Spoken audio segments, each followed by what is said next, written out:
भगवान विष्णु से पितृ देवता कहते हैं। आपको कथा में कहा था, जितनी देर आप शिव महापुराण की कथा में बैठते हो, आस्था चैनल के सामने या मोबाइल पर कथा श्रवण करने बैठते हो, शिव महापुराण की कथा सुन रहे होते हो, उतनी देर जितनी देर आप भगवान की कथा सुन रहे होते हो, उतनी देर आपके पूर्वजों के पास, आपके पितरों के पास भगवान विष्णु बैठे रहते हैं। उनके कंधे पर हाथ रखकर कथा सुनते हैं कि तेरे बच्चे सत्कर्म कर रहे हैं। जितनी देर आप कथा में बैठे, उतनी देर आपके पूर्वजों के पास मेरे नारायण बैठे। एक कौन सी सब्जी होती है जो पितृपक्ष में ब्राह्मण को भोजन कराते समय नहीं बनाई जाती? एक तो कुमड़ा, दूसरा पत्ता गोभी, जो बंद गोभी होती है ना, वो, उसकी भी सब्जी पितरों के ब्राह्मण अगर भोजन करता है तो उसमें नहीं बनाई जाती। एक कुमड़ा, ये जो पेठा बनता है ना कुमड़ा का, ये भी श्राद्ध पक्ष में नहीं खिलाया जाता। श्राद्ध पक्ष में उसको भोजन में नहीं दिया जाता, ब्राह्मण के भोजन। महाराज, ब्राह्मण के भोजन में श्राद्ध पक्ष में सबसे ज्यादा जरूरी है दूध की खीर, दूसरा तुरई या गिलकी का भोजन, या तो सब्जी बनाओ या भजिया बनाओ, कुछ भी बनाओ। तीसरा मांस की दाल का भोजन, उड़द की दाल का भोजन। उड़द की दाल का या तो दही बड़ा बना लो, इमरती बना लो, या फिर बड़ा बना लो, या पकोड़ा बना लो, पर उसका भोजन होना जरूरी है। 3 भाग दूध का भोजन आहूतों के हिस्से में चले जाता है, गिलकी और तुरई का भोजन पितरों के हिस्से में चले जाता है, मांस की दाल का भोजन, उड़द की दाल का भोजन प्रेतों के हिस्से में चले जाता है। इसलिए ये 3 भाग का भोजन ब्राह्मण जब श्राद्ध पक्ष का भोजन करे तो उसमें बनाना जरूरी। कई लोग कहते हैं गुरुदेव, जब हम गया जी से आ जाएं तो क्या ब्राह्मण भोजन कराना जरूरी है? क्यों नहीं, क्यों नहीं कराना? क्या गाय की रोटी निकालना जरूरी है? स्वान की रोटी निकालना जरूरी है? कौवे की रोटी निकालना जरूरी है? हम कहते हैं अगर श्राद्ध गया जी का हो गया तो भले कौवे की मत निकालो, पर गाय की, स्वान की, ब्राह्मण जन की भोजन प्रसाद जरूर। देखिए, जब ज्यादा घर में पितृदोष हो ना, ऐसा लगे कि पितृदोष बहुत ज्यादा है, 1 रुपए कमा रहे हैं, 1.25 रुपए खर्च हो रहा है, हाथ में पैसा नहीं टिक रहा, दुकान 4 दिन अच्छी चल रही है, फिर व्यापार डाउन हो जाता है, कोई पैसा लेकर भाग गया, नहीं दे रहा, कहीं कर्जा मात्रा बढ़ गई है, ये पितृदोष के लक्षण है कुछ। इसमें आपके घर में जो भी रुद्राक्ष पड़ा हो, जो भी रुद्राक्ष रखा हो, क्योंकि संभाल के तो आप रखते नहीं, पटक देते यहां पर, जो भी रुद्राक्ष आपके घर में रखा हुआ, एक पानी के पात्र में उस रुद्राक्ष को डाल दीजिए, उसमें 1 चावल का दाना डाल दीजिए। महाराज, परिंदा जहां होता है, मटका, हंडा या रसोई घर में आपका जो पानी भरने का स्थान होता है, जिसको आरो वारो क्या क्या लगा के रखते हो, उसी के कहीं पास में उस कलश को रख दीजिए, ऊपर से उसको ढक दीजिए। शाम के समय, सुबह रखा 10 बजे से 12 बजे के बीच में, शाम के समय प्रदोष काल में भगवान शंकर का नाम स्मरण कर कर, ओम नमः शिवाय बोलकर, श्री शिवाय नमस्तुभ्यम बोलकर, या महामृत्युंजय मंत्र का स्मरण कर कर, या गायत्री मंत्र का स्मरण कर कर, जो मंत्र आपकी बुद्धि में, विवेक में समाहित हो, उस मंत्र का नाम लेकर राम कृष्ण हरि जो बोल सकते हो, एक घी का दिया अवश्य प्रज्वलित करें, लंबी बाती का। कौन सी बाती का? फूल बत्ती का नहीं, गोल बत्ती का नहीं, लंबी बाती का। बत्ती का मुख दक्षिण की ओर। कहां पर होना चाहिए? दक्षिण की, ना पूरब, ना पश्चिम, ना उत्तर। बत्ती का मुख कहां हो? दक्षिण।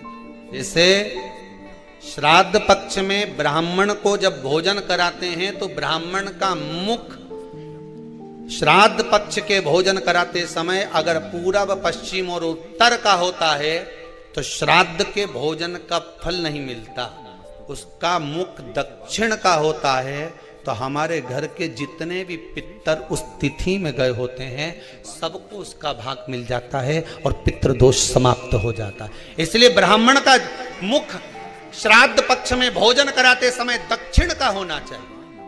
यहां तक शास्त्र कहता है महाराज, अगर गौ माता को श्राद्ध पक्ष में अगर भोजन दे रहे हो तो गाय का मुख अगर दक्षिण का है, गाय का, आपका मुख भले उत्तर का हो, गाय का मुख दक्षिण का हो, आपका मुख भले पूरा पश्चिम कहीं का, गाय का मुख अगर दक्षिण में है, अगर आपने दक्षिण में गाय को खड़ी कर रखा है और दक्षिण में उसका मुख और आप भोजन दे रहे हो तो शास्त्र कहता है कि किसी पिंड की जरूरत नहीं पड़ती, गाय स्वतः कल्याण कर देती है। गौ माता स्वतः कल्याण, दक्षिण मुखी हो।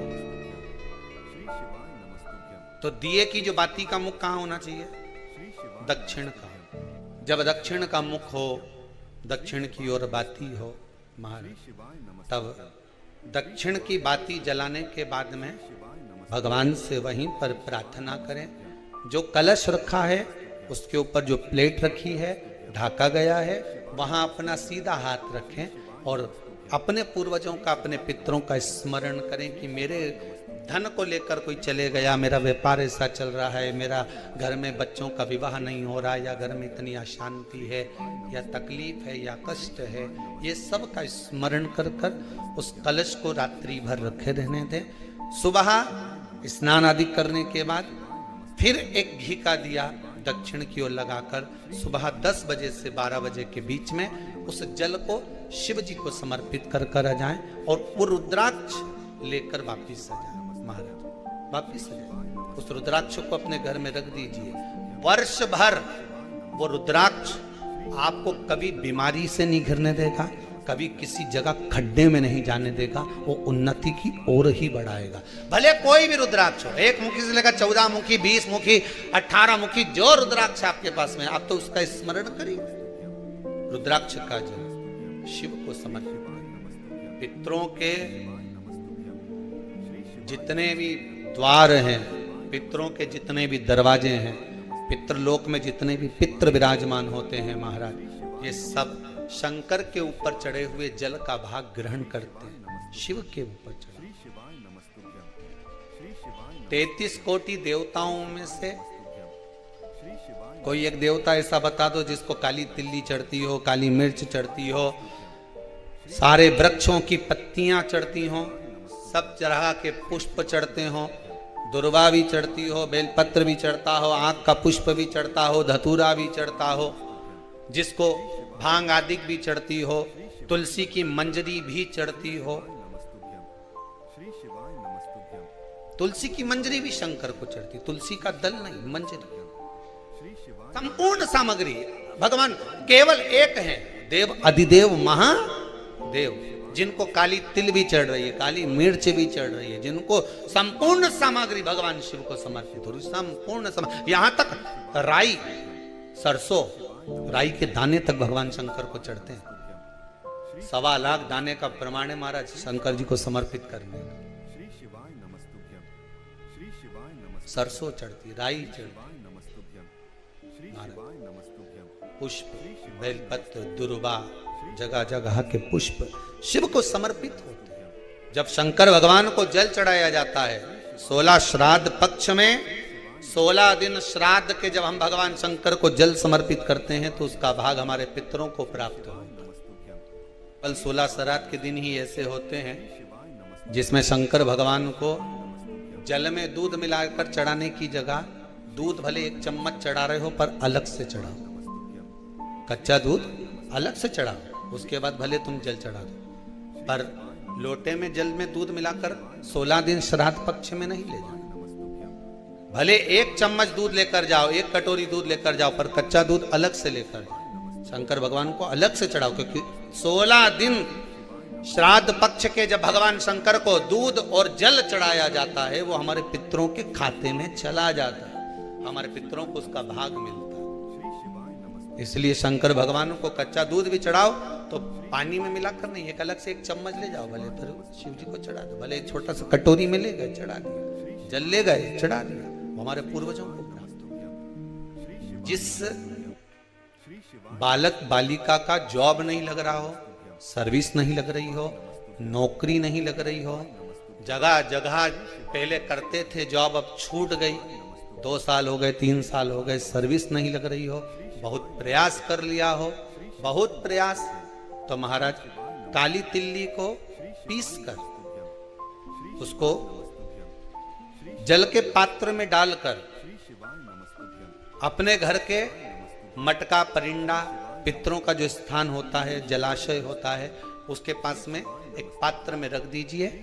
बेलपत्री या बट का पेड़ या पीपल का पेड़, इस वृक्ष के नीचे एक रात्रि तक रखे रहने के बाद में दूसरे दिन अपनी कामना कर, जिनका जॉब नहीं लग रहा, सर्विस नहीं लग रही, नौकरी नहीं लग रही, या कहीं उलझने उत्पन्न हो रही है, उस व्यक्ति को हाथ में ले जाकर उस पात्र का जल, 3 वृक्ष पितरों के तुल्य हैं। कल की कथा में कहा था, पहला बेलपत्री का, दूसरा पीपल का, तीसरा बट का, ये 3 पितरों के तुल्य हैं। इन 3 में से किसी भी वृक्ष के नीचे उस काली तिल के जल को समर्पित कर दीजिए। महाराज बाबा चाहेगा, भोलेनाथ जी चाहेगा तो 3 महीने में कहीं ना कहीं योग बना ही देगा।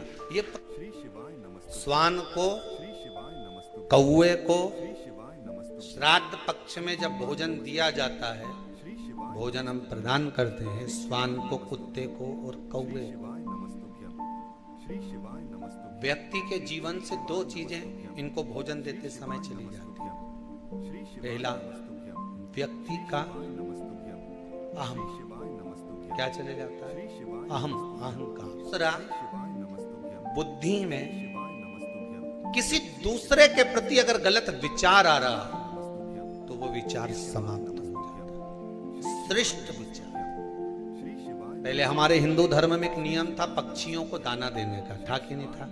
कि पक्षियों को लोग दाना देते। दाना देने का कारण बड़ी प्रसन्नता होती है। जब आप लोग कई पक्षियों को दाना देने जाओगे, ऐसे पटकोगे, पक्षी उड़ के आएंगे, खाएंगे, उड़ के जाएंगे, आप थोड़ा सा आगे बढ़ेंगे, फिर उड़ेंगे, बड़ी प्रसन्नता होती है। कारण क्या है? पक्षियों को दाने का हमारे हिंदू धर्म में प्रमाण क्यों कहा गया? उसका केवल एक कारण है कि हमारे भीतर जो किसी के प्रति बैर भाव होता है, हमारे भीतर किसी के प्रति कपट भाव होता है, पक्षी को दाना देते समय वो कपट, वो बैर भाव समाप्त हो जाता है। पक्षी को दाना। गरुड़ पुराण में कहा गया, जब पितरों को बहुत भोजन मिलने लगा श्राद्ध पक्ष में, तो उनको आजीर्ण होने लगा, वोमिटिंग करने लगे, पितर रोने लगे कि हमको इतना भोजन मिल रहा है, हम इतना खा रहे, पच नहीं रहा, क्या करें? सारे पितर दौड़कर ब्रह्मादेव के पास पहुंच गए। ब्रह्मा जी कृपा करिए। ब्रह्मादेव भगवान विष्णु के पास ले गए पितरों को। भगवान विष्णु ने पूछा क्या हुआ? तो क्या महाराज जी ये पितर रो रहे हैं। क्यों? कि 16 श्राद्ध में इनको खाने को मिलता, साल भर तो मिलता ही नहीं, एक बार जब जम के मिलता है तो डट के खा लेते हैं, और डट के पितर खा लेते हैं तो वो अजीर्ण हो जाता है। क्या करें? सब लेकर भगवान शंकर जी के पास गए। भोलेनाथ जी से पूछा प्रभु क्या करें? शंकर जी ने उसी समय पर अग्निदेव को बुलाया। अग्निदेवता जरा इधर आओ। अग्निदेव बोले बोलो प्रभु क्या बात है? शंकर भगवान ने कहा सुनो अग्निदेव, जितनी देर तक 16 दिन श्राद्ध के पितृ मृत्यु लोक में रहेंगे, अपने अपने घर में जाकर भोजन करेंगे, तब तक 16 दिन तक अग्नि देवता इन पितरों के साथ रहेंगे। इसलिए हिंदू धर्म में रीति है कि श्राद्ध पक्ष में कंडा जलाकर, गोबरी जलाकर, उसको जलाने के बाद उस पर घी, शक्कर, धूप छोड़ो। क्यों? क्योंकि तुम्हारी धूप छोड़ने से, तुम्हारी साकल्य छोड़ने से, अग्नि में एक ग्रास देने से, अग्नि में एक भाग प्रदान करने से, जरा सी साकल्य देने से तुम्हारे पितृ खुश हो जाते हैं। क्यों? क्योंकि पितृ जब भोजन करते हैं और अग्नि की धूप साथ में दी जाती है तो अजीर्ण नहीं होता। तो पितृ आशीर्वाद देते हैं कि तुमने हमारे लिए अग्नि में साकल्य दी है, जाओ तुम्हारा कल्याण हो, तुम्हारे भंडार भरे। ये अग्नि देवता की साक्षी में पितृ आशीर्वाद देते हैं। पितृ आशीर्वाद देते हैं। अग्नि की साक्षी होना चाहिए पितरों के लिए। कई लोग हैं अगला जन्म बिगड़ गया लोगों का, कहीं हाथ बेकार, कहीं पाँव बेकार, कहीं शरीर बेकार। किसी से जाकर पूछें गुरुजी बताओ ये हमारे यहाँ बच्चा हुआ ऐसा क्यों हुआ, बेटी हुई ऐसी क्यों हुई, भाई हुआ ऐसा क्यों हुआ, कुटुंब में ऐसा क्यों हो गया, ऐसा व्यक्ति क्यों पैदा हो गया, उसको शरीर में ऐसी विकलांगता क्यों उत्पन्न, उससे पूछो। क्योंकि जन्म मिला था, बचपन, जवानी, अधेड़ी, बुढ़ापा, मनुष्य का शरीर मिला था साधने के लिए, पर परमात्मा का नहीं हो पाया। आखिरी में न बचपन में लांगा न जवानी में लांगा। घोड़ी तो उछली थी, अगर कूद जाता तीसरी बार में भगवान के चरणों में पहुंच जाता तो शायद अगला जन्म संवार लेता, पर अगला जन्म संवार नहीं सका। परमात्मा ने बारंबार मौका दिया। ऐसा कोई मनुष्य पैदा नहीं हुआ संसार में, चाहे राजा हो, रंक हो, भिखारी हो, चाहे ब्राह्मण, संत, साधु, सन्यासी, तपस्वी, साधक, उपासक, कोई भिक्षुक, कोई भिखारी, कोई राजा, कोई सांसारिक मनुष्य, कोई गृहस्थ आश्रम में रहने वाला, कोई घर में रहने वाला व्यक्ति, हर एक व्यक्ति को मेरा भोलेनाथ एक मौका जरूर देता है। किसी व्यक्ति से उसको एक बार जोड़ देता है कि मैंने तुझे मौका दिया है, इससे जुड़ जाना और जुड़ने के बाद तेरी जिंदगी संवार लेना। इस व्यक्ति से मैंने तुझे जोड़ा है, तेरे विश्वास से तुझे जोड़ा है। भगवान शंकर, मेरा भोलेनाथ, मेरा राम, मेरा कृष्ण, मेरा परमात्मा संसार के हर मनुष्य को, चाहे वो कोई मंत्री हो, संतरी हो, गृहस्थी हो, चाहे भिखारी हो, चाहे कोई किसी भी धर्म का, किसी भी वर्ण का, किसी भी गोत्र का हो, हर व्यक्ति को, चाहे छोरा हो चाहे छोरी हो, चाहे व्यक्ति हो, हर व्यक्ति को भगवान एक बार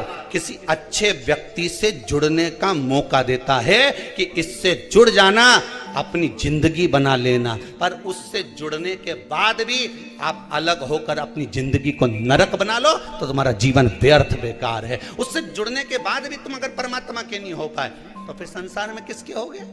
जन्म लेने वाले मनुष्य को भगवान एक मौका जरूर देता कि अपनी जिंदगी संभाल ले। अभी तुझे मौका है, मैंने तुझे कहां से लाकर, किस भूमि से लाकर, किस जगह छोड़ा था, किस जगह से लाकर किस व्यक्ति के पास छोड़ा था, उस व्यक्ति के पास रहकर तू अपना जीवन बना सकता था, पर तूने अपना जीवन नहीं बनाया। पर हमारा अहंकार, हमारा अभिमान, हमारी अहंता हमको जोड़ने लगी। हमारा काम, हमारा लोभ, हमारी आसक्ति, हमारी तृष्णा, हमारा विषय हमें जुड़ने नहीं दिया। परमात्मा अगर किसी का काम कर देता है तो दुनिया के लोग परमात्मा का गुणगान गाते हैं। बोलो गाए कि नहीं गाए?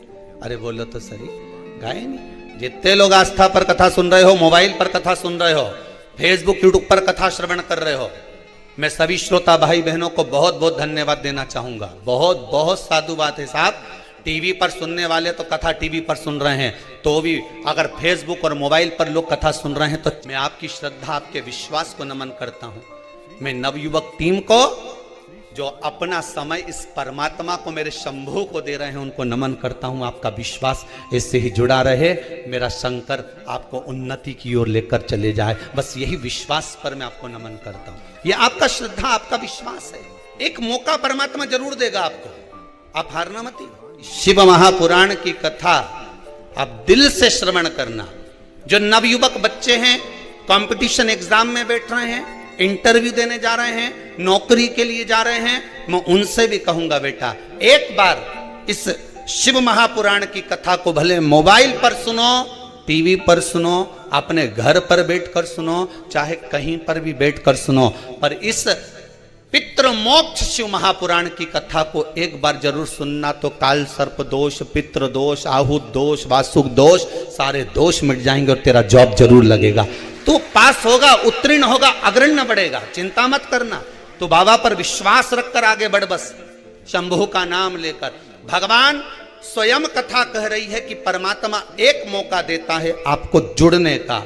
अगर आप जुड़ गए तो परमात्मा आपको ले जाकर कहीं अच्छी जगह छोड़ देता है। भगवान काम करेगा तो आप यश करोगे, जिसका भगवान नहीं कर्म करेगा तो लोग उसका भी बोलेंगे हम तो भगवान के मंदिर जाते थे, हमने तो खूब अगरबत्ती लगाई, हमने तो खूब दियाबत्ती लगाई, भगवान तो हमारी सुनता ही नहीं है। केवल भगवान के साथ नहीं होता, संसार के प्रत्येक मनुष्य के साथ होता है। आपके यहाँ कोई काम कर रहा है, आपके यहाँ कोई नौकरी कर रहा है, आपके यहाँ कोई चाकरी कर रहा है, कोई सेवा कर रहा है, कोई नौकरी कर रहा है, कोई धंधा, कोई आपके हाथ के नीचे काम कर रहा है। 8 साल 10 साल 12 साल उसने आपके हाथ के नीचे काम करा, आपके यहाँ काम करा।